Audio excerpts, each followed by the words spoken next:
यहाँ पर national conference की जो है सरकार बनी है। हम उनको पहले भी हमने मुबारक दी है, आज फिर हम मुबारक देते हैं। लेकिन उन्होंने लोगों के साथ बहुत बड़े वादे किए हैं और उन्होंने अपने मैनिफेस्टो में जो है उन्होंने बहुत बड़े लोगों के साथ वादे किए हैं और क्या क्या काम होगा यहाँ पर।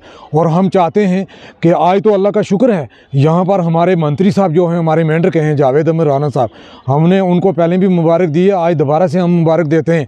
2 दिन के अंदर मेंढर में जो है उन्होंने यहाँ पर जो है मीटिंग भी ली है, डिपार्टमेंट भी मीटिंग ली है, यहाँ पर लोगों के साथ जो है मुताबिक हुए हैं।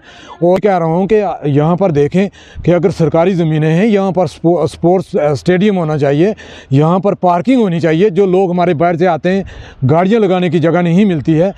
मैं taxi union president Mendhar Kafeel Khan, मेरी हमेशा तारक साहब ये एक मीडिया के माध्यम के आगे मेरी एक आवाज़ रही कि जब भी कोई यहाँ मेंढर डेवलपमेंट के बारे में या किसी गरीब मस्कीन के बारे में कोई बात करनी हो तो मैं बात उजागर करता रहता हूँ। और मैं हमेशा उसी बात पे खुश रहता हूँ कि मेरी वजह से अगर किसी आदमी को फ़ायदा मिले और उसकी दुआ मेरे लिए जो है वो हमेशा काम आएगी। तो मैं आज जो है आप मेंढर कस्बा की जो अगर बात करें यहाँ पर डेवलपमेंट के बारे में, तो यहाँ पर डेवलपमेंट के बारे में मैं आपको क्लियर बताऊं कि यहाँ पर एक म्यूनसिपैलिटी सिस्टम जो है, यहाँ पर आप देखें कि ये तहसील मेंढर सुरनकोट जो थी वो तहसील मेंढर के साथ हुआ करती थी। पुराने लोगों से ये मैं बात सुनता रहता था, जैसे एक सुरनकोट और मेंढर का एमएलए जो होता था वो एक ही होता था, जिस वक्त मरहूम सरदार रफ़ीक हुसैन खान इन दोनों कॉन्स्टिट्यूंसी को डील करते थे। और उसके बाद आप देखें कि सुरनकोट जो है एक बहुत बड़ी तहसील नहीं है, वो बाद में तहसील बनी है। सबसे पहले पुरानी तहसील हमारी मेंढर की है, कोटरंका है और तहसील जो है हमारी सुरनकोट की, वहाँ पर अगर म्यूनसिपैलिटी हो गई तो यहाँ पे म्यूनसिपैलिटी क्यों नहीं है? वजह क्या है इसकी? यहाँ पर एक म्यूनसिपैलिटी होने का मकसद यही है कि यहाँ पर उसमें एक मास्टर प्लान हो। मास्टर प्लान के बीच में जो है ख़ासकर यहाँ पर हमारे लोगों के छोटे छोटे मसले मसाइल, छोटा ये ड्रेन सिस्टम जो है ये ठीक तरीके से हो सके। यहाँ पर जैसे पैसेंजर शेड हो, हमारे बाहर से जो बच्चियाँ और बच्चे स्कूल से या बुज़ुर्ग हमारे मेंढर में आते हैं तो उस पैसेंजर शेड के अंदर धूप हो, बारिश हो तो वहाँ पर आकर बैठ सकें, वो सिस्टम नहीं है। यहाँ पर ड्रेन सिस्टम जो है वो पूरा जो है एक सही नहीं है। क्यों कि यहाँ पर गंदगी के जो हैं गोदाम लगे रहते हैं नालियों के बीच में। नालियाँ जिस वक्त ड्रेन सिस्टम बंद हो जाता है तो जब बारिश का मौसम आता है तो तूफ़ानी बारिश जब आती है तो हमारे यहाँ पर मेंढर के जितने भी दुकानदार भाई हैं, दुकानदार भाइयों ने जैसे किराए पे लोन पे गाड़ियाँ दुकानें ली होती हैं, तो वो क्या करें कि अपनी दुकानों के अंदर जब पानी घुसता है तो उनका लाखों के हिसाब से जो है नुकसान हो जाता है। तो दूसरा मैं आपको ये बात बताऊं कि यहाँ पर म्यूनसिपैलिटी ना होने की वजह से सबसे बड़ा जो नुकसान है, यहाँ पर टॉयलेट जो है कॉम्प्लेक्स जो है वो यहाँ पर नहीं है।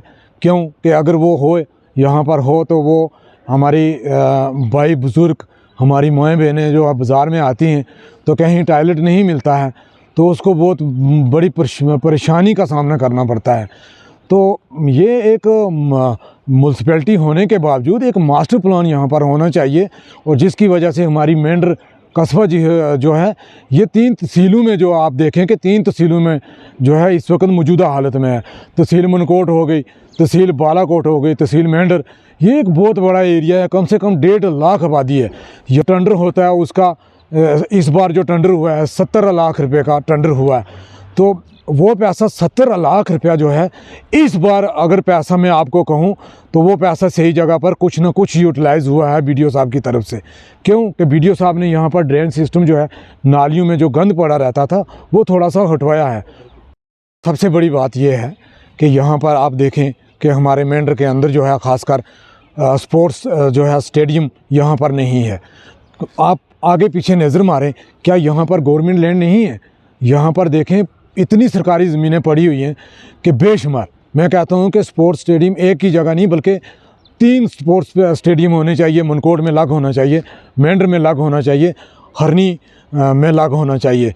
और दूसरा आप देखें कि यहाँ पर पार्किंग का जो निज़ाम है वो ठीक नहीं है, पार्किंग यहाँ पर है ही नहीं है। क्या यहाँ पर, मैं वही कह रहा हूँ कि यहाँ पर देखें कि अगर सरकारी ज़मीनें हैं यहाँ पर स्पोर्ट्स स्टेडियम होना चाहिए, यहाँ पर पार्किंग होनी चाहिए। जो लोग हमारे बाहर से आते हैं, गाड़ियाँ लगाने की जगह नहीं मिलती है।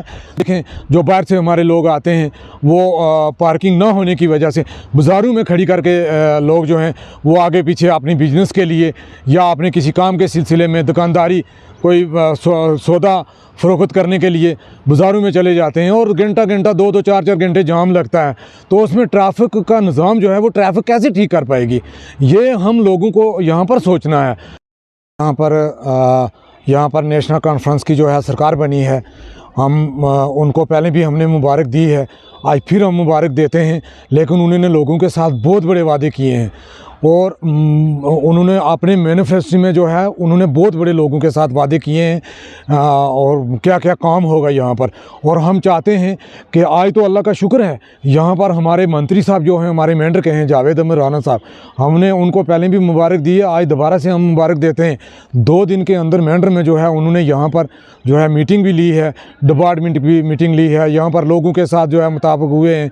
और मैं कहता हूँ कि इनको कम से कम यहाँ पर एक म्यूनसिपैलिटी होनी चाहिए, यहाँ पर हमारे ग्राउंड जो हैं ग्राउंड बनना चाहिए, यहाँ पर बच्चों के लिए फैसिलिटी होनी चाहिए फर्स्ट क्लास। दूसरा एक चीज़ में और मुबारक देना चाहता हूँ उनको कि उन्होंने एक अनाउंसमेंट इस दरबार में, मेंढर के दरबार में उन्होंने एक और बात कही है कि मेंढर टाउन के अंदर जो है इन्होंने बस स्टैंड के अंदर जो है यहाँ पर उन्होंने टॉयलेट जो है उनके लिए पैसा दिया है। लेकिन जो पैसा दिया है वो पैसा वहाँ पर लगना चाहिए और उसके बाद उन्होंने